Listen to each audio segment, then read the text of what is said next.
కడప నగర శివార్లోని పాత కడప హరిజన వార్డులో ప్రధాన డ్రైనేజీ కాల్వ ఏర్పాటు చేయండి. సిపిఎం కడప నగర కార్యదర్శి రామ్మోహన్ డిమాండ్. కడప నగరం 1వ డివిజన్ పాత కడప హరిజన వార్డులో చిన్న చిన్న కాల్వలన్నీ కలిపి వెళ్లే ప్రధాన డ్రైనేజీ కాల్వను తక్షణమే ఏర్పాటు చేయాలని సిపిఎం కడప నగర కార్యదర్శి రామ్మోహన్ డిమాండ్ చేశారు. శనివారం నాడు కడప నగరంలోని పాత కడప హరిజన వార్డులో సిపిఎం పార్టీ నేతలు ఆ ప్రాంతంలో పర్యటన నిర్వహించారు. ఈ సందర్భంగా రామ్మోహన్ మాట్లాడారు. పాత కడప హరిజన వాడ ఏర్పడి దాదాపు 40 సంవత్సరాలైందని ఇప్పటి వరకు ప్రధాన డ్రైనేజీ కాల్వ ఏర్పాటు చేయడం లేదన్నారు.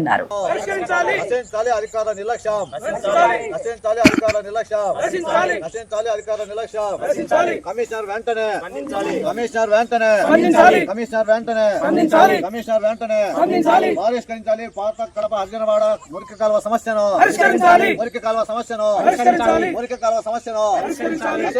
కార్పొరేషన్ అధికారుల నిర్లక్ష్యం వైఖరి సమస్య కాలువను మురుగునీటి కాలువ సమస్యను అధికారుల నిర్లక్ష్యం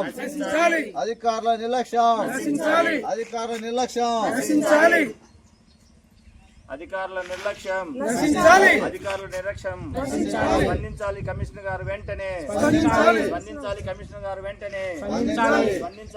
గారు వెంటనే పాత కడప హరిజన వాళ్ళలో గత దశాబ్దాల కాలం నుంచి మురికి కాలువ సమస్యను పరిష్కరించాలని చెప్పి ఇక్కడ ఉన్న ప్రజలు అనేక సార్లు అధికారుల దృష్టికి తీసుకెళ్లారు.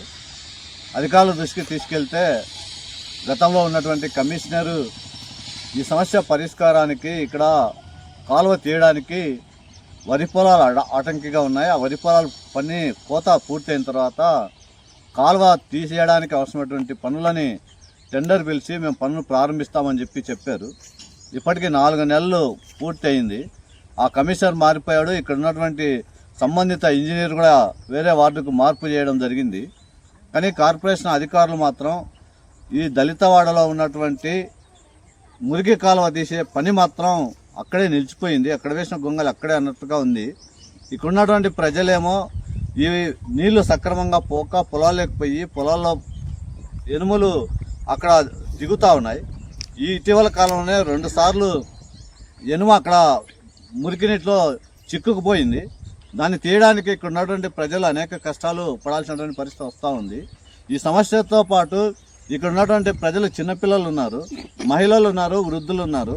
వీళ్ళందరికీ రకరకాల జబ్బులు రోజువారీ వాసన కారణంగా పెరిగిపోతూ ఉన్నాయి. జబ్బులు ఎక్కువ వస్తే హాస్పిటల్కి వెళ్ళడానికి డబ్బులు ఖర్చు పెట్టేటువంటి పరిస్థితి లేదు. ఇలాంటి పరిస్థితుల్లో అధికారులకి మేము మొరపెట్టి కార్పొరేషన్ ఆఫీసర్ ఎదుట ఆందోళన కూడా చేశాము. ఆందోళన చేస్తే మేము తక్షణమే దీన్ని పూర్తి చేయడానికి ప్రయత్నం చేస్తున్నామని చెప్పినారు. కానీ ఆచరణలో ఎలాంటి ప్రయత్నం చేయట్లేదు. అందుకే మేము మళ్ళీ చెప్తున్నాం, 1 నెల లోపల ఈ పనులు ప్రారంభించి కాలువని తీయకపోతే కార్పొరేషన్ కార్యాలయాన్ని ముట్టడిస్తాం. కార్పొరేషన్ ఆఫీసులకి ఎవరిని వెళ్ళనీయకుండా మొత్తం ఇక్కడ ఉన్నటువంటి ప్రజలతో పెద్ద ఎత్తున ఆందోళన చేస్తాం. ఆ ఆందోళన జరగక ముందే నూతన కమిషనరు, నూతన ఇంజనీరు వీళ్ళిద్దరూ సిపిఎం నాయకులతో ప్రజలతో చర్చించి ఈ సమస్య పరిష్కారానికి ప్రయత్నం చేయాలి. ఎందుకంటే 100 కోట్ల రూపాయలు అభివృద్ధి చేసి మేము పెద్ద ఎత్తున కడప నగరాన్ని ముందుకు తీసుకెళ్తున్నామని చెప్పి పాలకులు చెప్తున్నారు. సిపిఎంగా మేము ఒకటే అడుగుతున్నాం, ఒక చిన్న కాలువ 5-6 లక్షల రూపాయలు ఖర్చు పెడితే కాలువ పూర్తవుతుంది. దీనికి నిధులు ఎందుకు మీరు విడుదల చేయట్లేదు? పేదలంటే నిర్లక్ష్యమా? దళితులంటే చిన్నచూప? దీనికి ప్రజల కార్పొరేషన్ అధికారులు ప్రభుత్వం సమాధానం చెప్పాలి. అనేక రకాల జబ్బులతో బాధపడుతున్నటువంటి ప్రజానిక సమస్యలు పట్టించుకోవడానికి మీరు ప్రయత్నం చేయకపోతే వచ్చేటువంటి డబ్బులని మీరు తినడానికి, జీతాలు తీసుకోవడానికి ఉపయోగిస్తున్నారా? ప్రజల యొక్క పేద ప్రజల కష్టాల గురించి మీకు పట్టవా అని చెప్పి మేము అడుగుతున్నాం. మేము ఒకటే చెప్పదలుచుకున్నాం, గతంలో ఉన్నటువంటి కమిషనర్ పోయాడు కాబట్టి మాకేం సంబంధం లేదని తప్పించుకుంటే కుదరదు. ఇక్కడ ఉన్నటువంటి కమిషనర్ దగ్గరికి వెళ్తాం, కమిషనర్ కలుస్తాం, మళ్ళీ కమిషనర్కి విజ్ఞప్తి చేస్తాం. సమస్య పరిష్కారం చేయకపోతే మాత్రం పోరాటం తీవ్రతరం చేస్తాం. ఆ పోరాటంలో ప్రజలు కూడా సహకరించాలని చెప్పి మేము విజ్ఞప్తి చేస్తా ఉన్నాం.